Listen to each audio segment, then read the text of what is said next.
former Keltie, bigger booty, six-pack. Then I started listening to this guy, who had me starting to listen to Peter Attia, and before you know it, you're going down the rabbit hole that leads you to Brian Johnson. And the more I listened to these anti-aging workouts, the more I was like, I need to try this. And before you know it, I consumed every single one of these podcasts, every single one of Andrew Huberman and Peter Attia, and even Brian Johnson's videos, podcasts, and books. And even though they all have different beliefs, I noticed a few similarities between all the people in the fitness and longevity world, which I call the 5 S's, and I did them for an entire year. Here's what happened.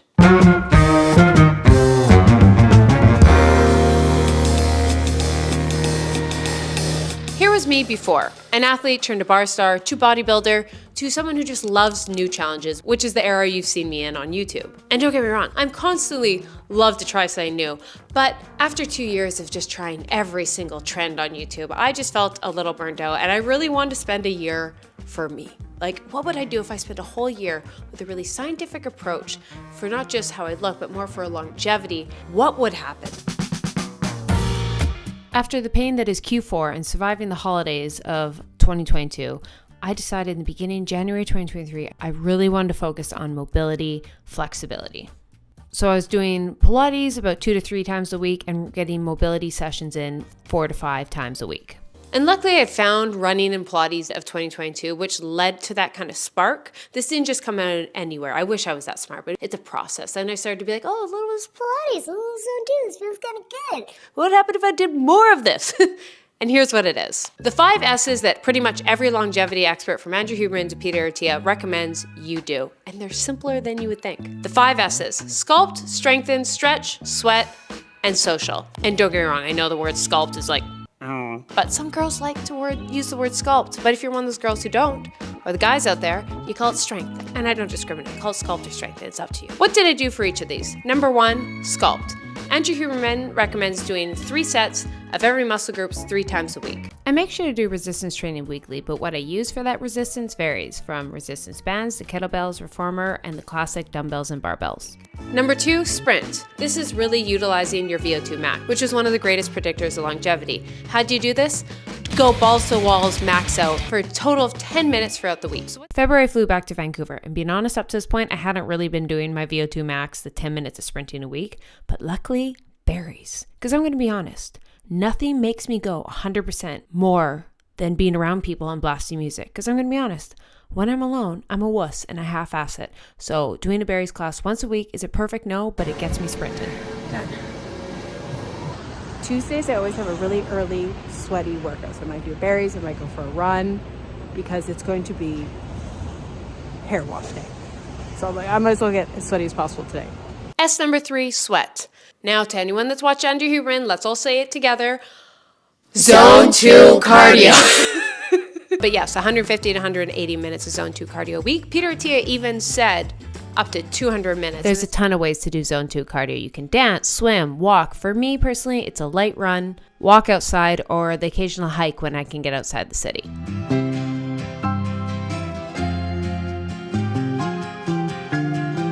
Laid under the willow tree the last weekend of summer.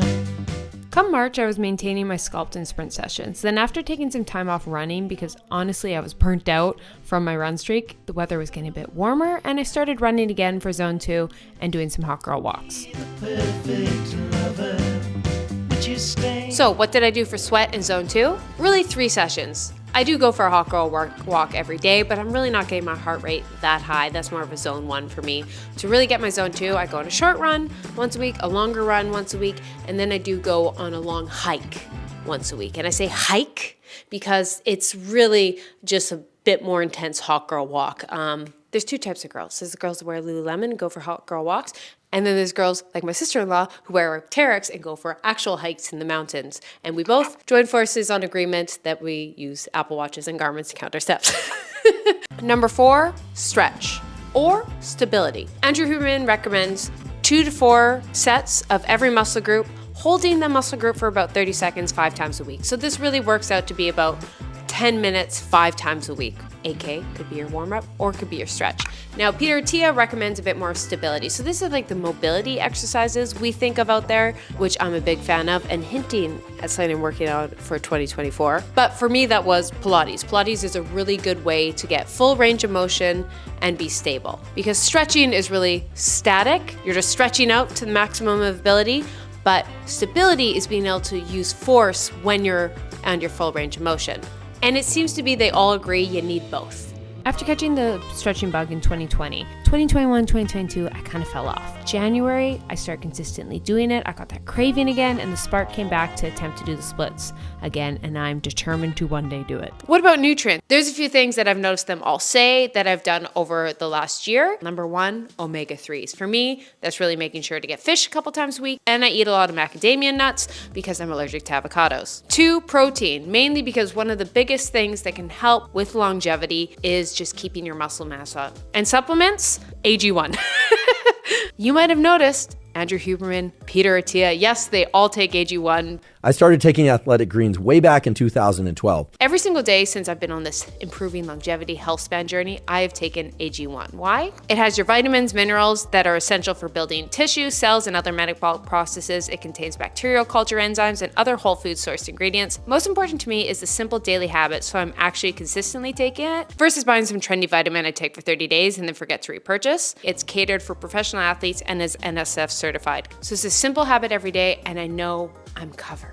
If you use my link down in the bio, you will get a 1-year supply of vitamin D3, K2, and 5 free travel packets with your first purchase of AG1. Thank you, AG1, for sponsoring this video. Now, for stretching, if you guys have followed me, was a big goal for me in 2019, 2022. I did my Olympic stretching series and went from someone who couldn't touch her toes to doing the splits. The problem was I did the splits, and then I was like, I've done it. I don't have to stretch ever again, which is very faulty thinking, very faulty. But at the beginning of the year, I started getting back into Pilates. When I started getting back into Pilates, that really got me craving those mobility exercises, which got me craving yoga again, which got me creative stretching. And it was really a big focus for about the first 8 months. But then when I really amped up my training for my half marathon, I only had so many hours in the week, and training for running like that is a bit more extreme. And so I had to sacrifice, and I sacrificed mobility, which I regret because I injured myself. So, after some time off from running, being burnt out from my run streak, April to June, the weather being nice, I re-caught the running bug again that I talked about in last week's video, my 2-year run journey. I remember when we used to be in love, and we thought that nothing could ever keep us from parting.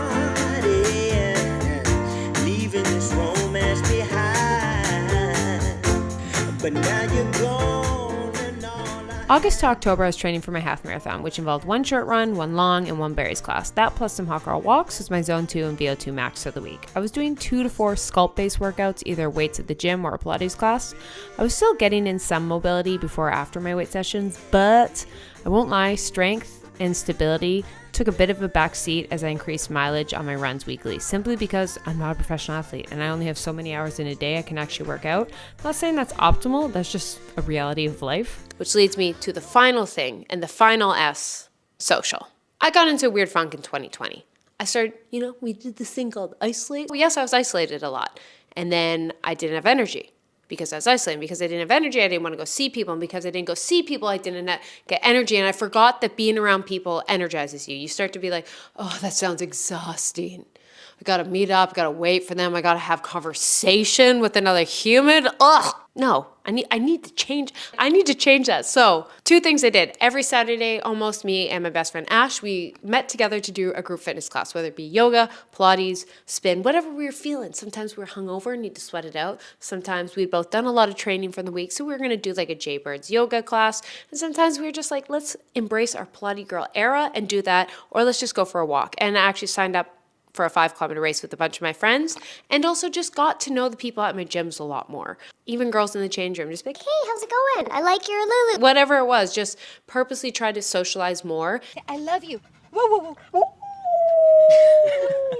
That's amazing. I used to have my social group from sports, university, and then the bar. And then I started working for myself, and I didn't really have connection. And so now I really think of my workouts, my gyms that I go to as my like social connection. And it's crazy how much energy it gives you. You would think it'd be the reverse, but it gives you so much energy. After my half marathon, aka last week's episode, November and December, I entered my first true off season for running. Me and my best friends started getting together on Saturdays for a Pilates or Barry's class. I counted that towards either my sprint, stretch, or strength workout, depending. I felt the best I ever have physically, getting in a little bit of each of the 5 pillars every single week. What was my routine and what were the results? I did about 3 to 4 resistance training sessions a week, whether it be Pilates, reformer, or weight training in the gym with dumbbells and barbells and bands. 2, sweat, so 150 to 180 minutes of zone 2 cardio a week. 3, sprint, so 10 minutes of max out sprinting to really work on that VO2 Max. 4, stability/stretching, which was really 10 minutes 5 times a week, but it worked out to be about an hour for the entire week. And then 5, talk to people in the gym, meeting up with my girlfriends for a workout about once a week. And now I'm really trying to walk with my head held up, make eye contact with people I go by on the street, like not be creepy. Oh, okay. But just a simple like, hey, it shockingly brings a lot of joy to your day. Just a little smile. I know it sounds basic to me, and I have left this year feeling so good. I fell back in love with mobility, which has inspired me to want to get back into yoga and doing cool yoga poses and handstands and nailing that sprint. And it made me excited to get into fitness again. I felt young and youthful in my energy and how I move. I think the oldest I ever felt was when I was like 24, when I was like really heavy into bodybuilding and I was in a bad relationship. And like I felt old then.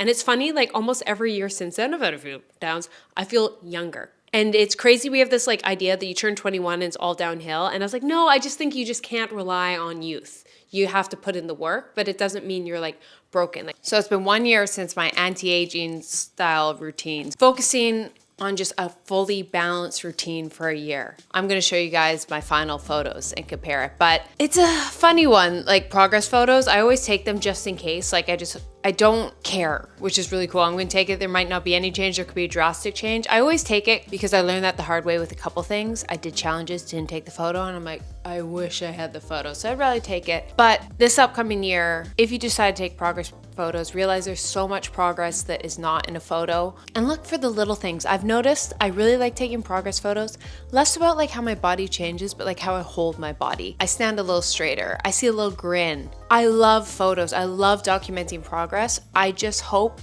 if you do it, just like how you can hyperanalyze the scale, don't hyperanalyze your body. Hyperanalyze the photo and how you hold your body and how it feels. Maybe I stand up a little straighter. Maybe I got a little bit more better posture, and maybe nothing's changed at all, but I feel great. So regardless, I look back at that girl and I know the pain in her back and the stiffness. And I'm like, I'm not there anymore. And I feel more energy than I ever have doing just not the most insane workout schedule. Like it really works out to be 3 actual workouts and 3 kind of like more outdoorsy moments. So you can double those up on a day, and like it really got me craving movement. So if you can get to a place where it's not like a have to, it's like a craving, like when you're thirsty and you're like, oh, I do have to get outside and go for a walk, or I do need to stretch this out. It's such a nice place to be, and it makes you want to do more good things for your body, which leads me to my 2024 series, which is really going to be like becoming her, but not even that, because I think her has kind of been taken by social media as like that girl. It's very like this perfect person that wakes up at 5 and does these specific things every day. We know the look, and there's nothing wrong with it. I've embraced it myself. It's really 2 things. Having that daily routine that makes me show up as the best version of myself. It's not even like this grind mindset. Like when I do 90 minutes of work and then I just take a breather, go outside for 10, 20 minutes, listen to music, I feel so much more energized. I enjoy my work better. When I get overwhelmed, stopping to take a breath. Waking up at 5 a.m., not because there's anything magical about that, but just because I'm more productive and I love those hours versus some people at 7 a.m.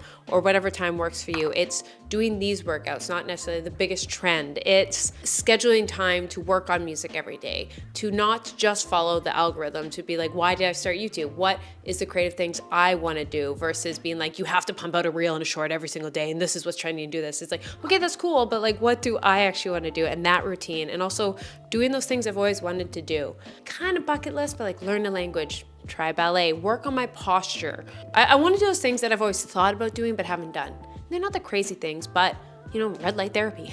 They're just actually doing those things. And even just like making beautiful art from music and videos that you guys enjoy, but also just really feels like a diary for me. This year, my wellness diaries was kind of my first attempt. Of course, I did go after a few challenges. There's a few things, but I really every year get a little closer to creating the content I like that I hopefully you guys like too.